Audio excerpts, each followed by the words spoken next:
I am disappointed that the government has decided not to extend the loan moratorium for an additional 3 months.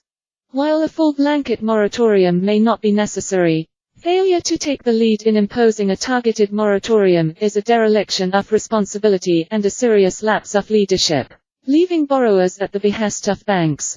According to the latest news, the banks have collectively contacted a total of 1.4 million borrowers, of which 380,000 have requested loan extensions and financial aid. Of the 380,000, the banks have decided to provide 98% with financial support.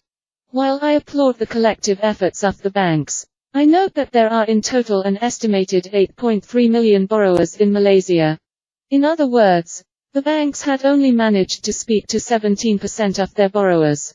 This is not an inspiring figure, indicative that the government and the banks are still in the dark regarding overall borrowers' sentiment.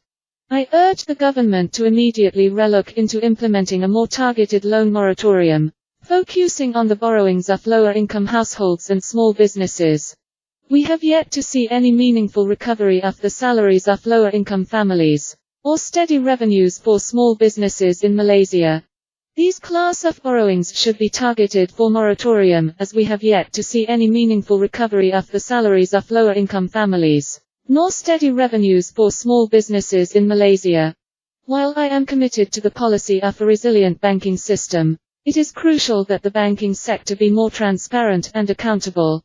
The government and the banks must provide greater transparency on the latest liquidity and profitability data of the sector to Parliament, so that legislators can consider and formulate an appropriate and holistic policy response.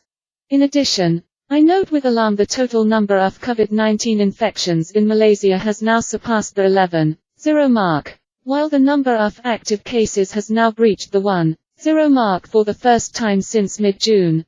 We could be witnessing the start of a second wave, with at least 20 active clusters nationwide. This does not bode well for the economy in the short term, and it means that we must continue to actively support lower-income individuals and families who will be disproportionately affected.